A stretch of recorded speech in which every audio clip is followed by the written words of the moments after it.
I'm Jotham on a mission to increase America's happiness per square foot. That's the happiness your family experiences inside their home or your future home. Here with Brianna Ulsh, the architectural rep who works with the designers at Daltile. Thanks for coming in today. Hi, Jotham. Thanks for having me. Yeah. If there was a formula for happiness, what is one thing that would have to be in it?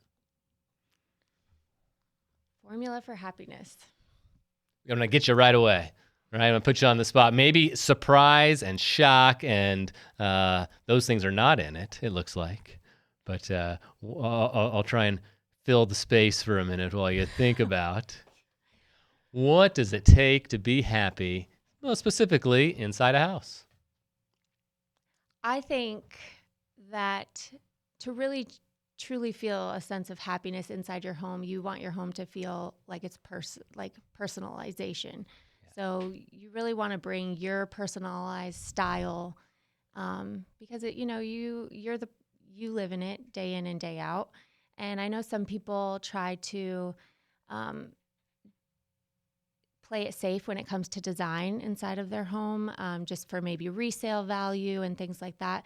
But I think adding your own personal touch, whether it's putting up that crazy wallpaper that, other people might not like, but if it speaks to you, yeah. Or having, personal pieces of furniture with historical, value to it or a story behind it, just definitely having like those personal touches so that every time you walk into your home, you really feel like it's part of you and you're not just trying to go with whatever the trend is for the season. Well, that makes a lot of sense, and as I'm on the search here, that is aligning with what some other people have said who are saying make it a home, not a house, and also we do hear that resale value phrase come up a lot in the business, and I certainly am of the side of you live there now. How about you make it the best you can? So I know. I think it's a trap that a lot of us fall into because we think, well, like what is, how is that going to affect the resale value? But really, right. Then you're just pleasing a stranger that is going to possibly come down the road, Right. And so, yeah, if you're going to spend a good amount of time in that home, then you should make it your own. Absolutely. Otherwise, everything would be grayish in the world, right? Yes, exactly. Well, a quick aside story. I'd spent a semester abroad many years ago, and I'm only here for a few months, right? 5 months. I didn't decorate it. I didn't do a single thing. Mm-hmm. And when I left, I felt sad. I said, I'm never doing that again. If I live somewhere, I'm gonna, put a little something on the wall. Exactly. Okay. Yeah. Well, tell me about color. So, how that could affect your happiness, and what you see in how that affects spaces every day. Yeah. Well, I get to work with designers every day, and sometimes they're designing for a commercial space, sometimes they're designing for a residential space. But color is works for both, obviously. And there's like a psychology really behind color and what different colors can do for your emotions. Right.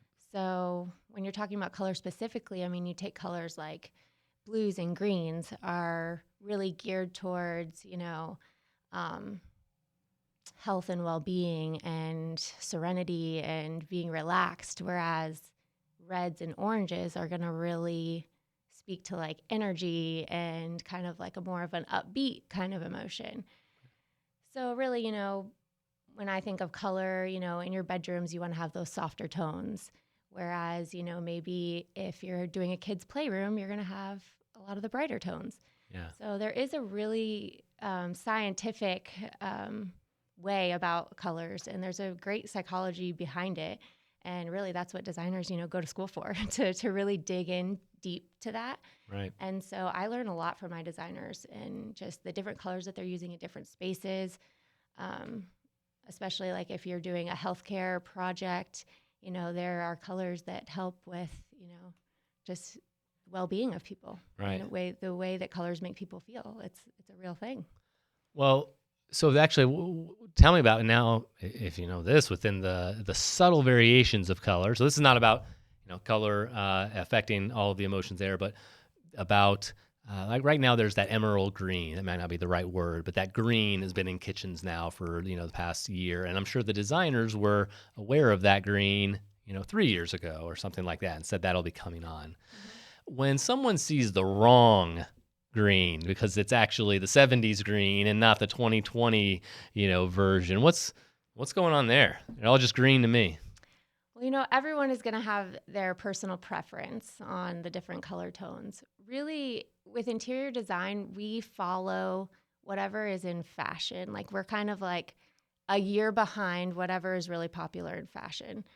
So say you were to like read a lot of Vogue magazines, you're going to see what the different colors are that are up and coming and trending for that year. Well, then you'll probably see a year behind in interior design, some of those colors are going to start showing up.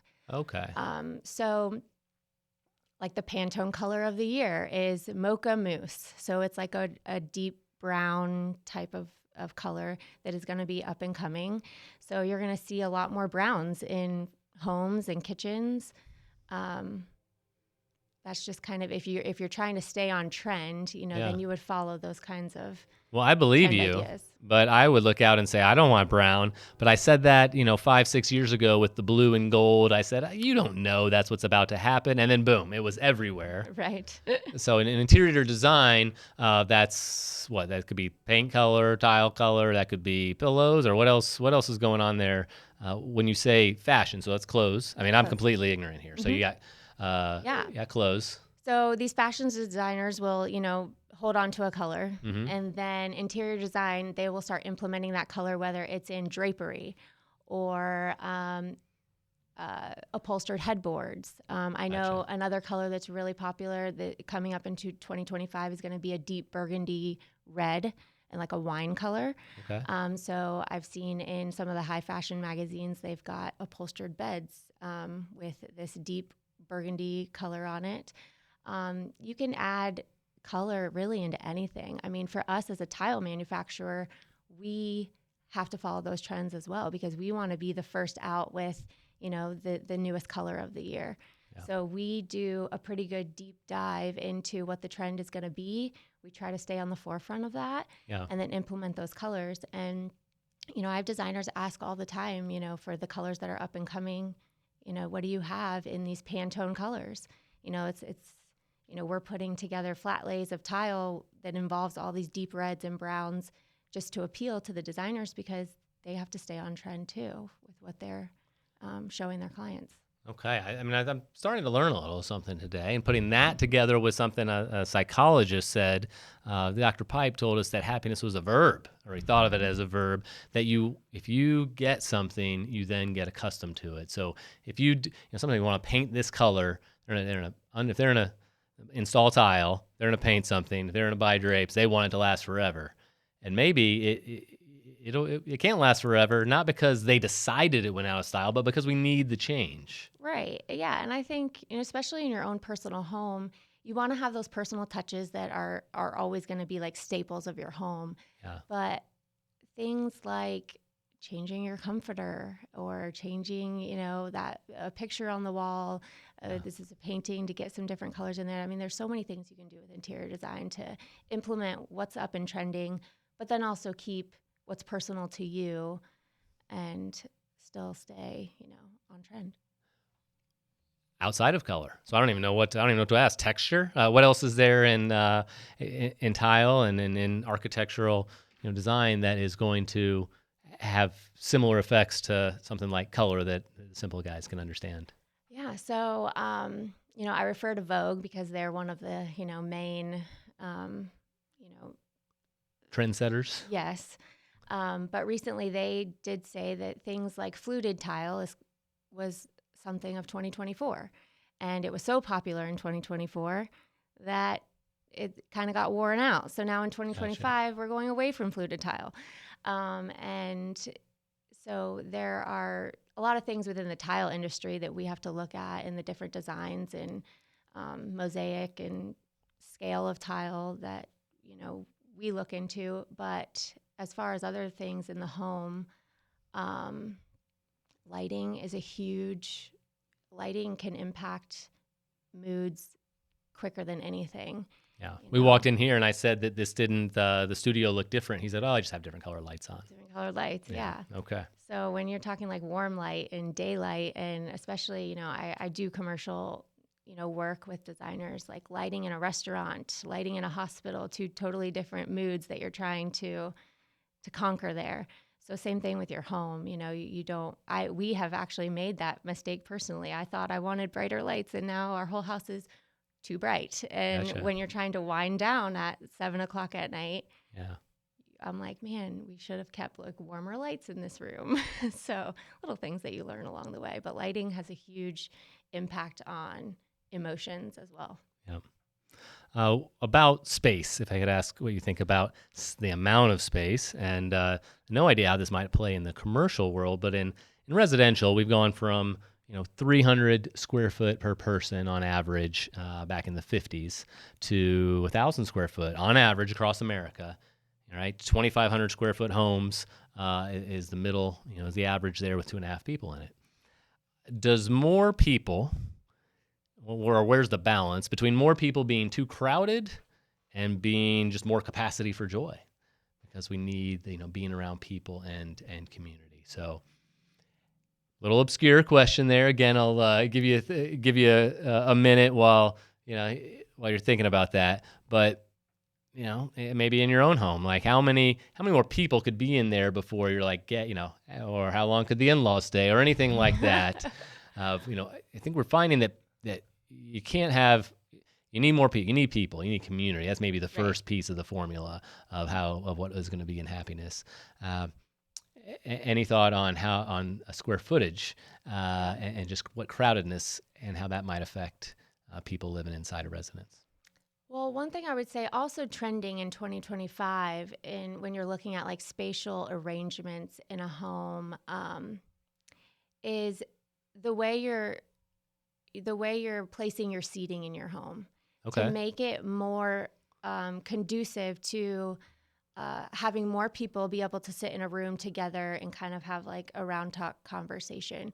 So you're seeing like a sofa and then two, accent chairs in a living room so that you can seat more people. And I think in a post-COVID world, we've kind of realized that, yes, we need more interaction with people, and we do better, in groups and having family time. And so I have seen just arrangements of how you arrange furniture in your home be more conducive to having more people, entertainment, things of that sort. So there are, that's a trend going now, would be more chairs.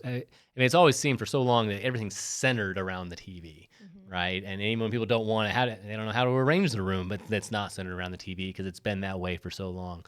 We're seeing a little bit of movement away? Yeah, for sure. Great. And then I know, the open floor plans are very popular right now.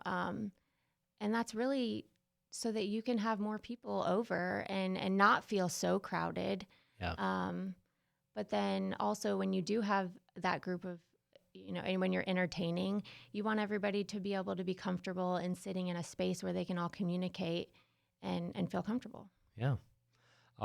As a professional, you have one way of looking at things. How about as family, right? As a mother, how does that affect the way you see the interior house?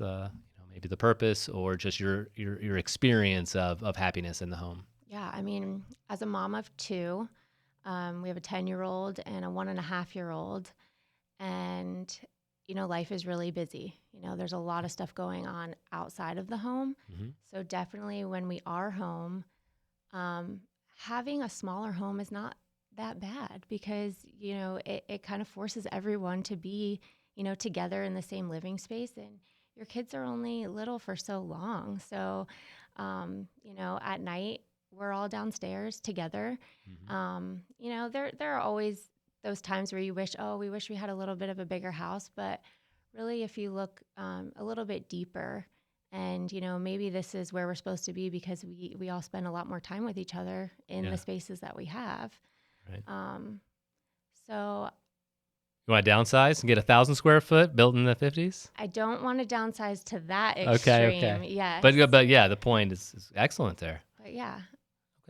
The last question for you is we're building a toolkit to give to homeowners or prospective home buyers so that they can make a decision, right, when they're in this decision making process.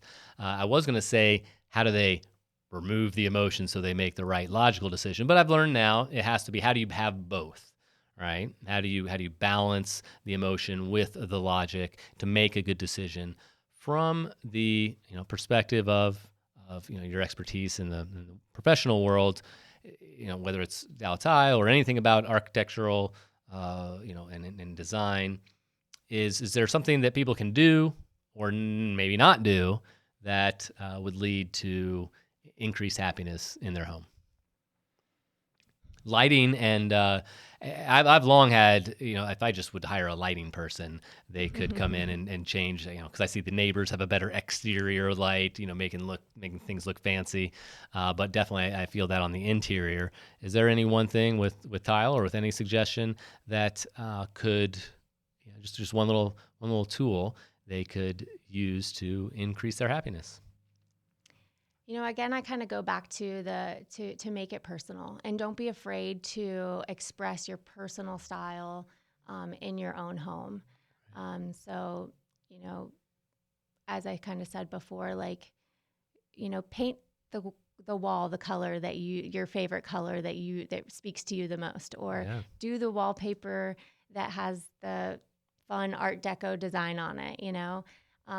These are things that can easily be changed down the road if you're concerned about, resale value. But just make it personal so that, you can enjoy, it's your pretty much your most expensive asset. So And you spend a lot of time there. spend a lot of time I there. mean, there was a dresser in our house that's not a point of contention until we moved things around the room. And I said, can we, finally get rid of this thing? I thought it was her grandmother's leftover whatever, and I didn't like it, and the drawers didn't work. They weren't modern. And she goes, that's the dresser I had growing up. Oh, And I look at so it all sentimental. different. That's right. You look at it all different. So yeah, we had to communicate a little better. And now that it tells a personal story to me too. Yeah. Well, Brianna, I really appreciate that. Make your home. Don't be afraid to let your personality show in your home, and enjoy it every day together. Brianna, Yeah. thank you for being here. Thank you so much for having me.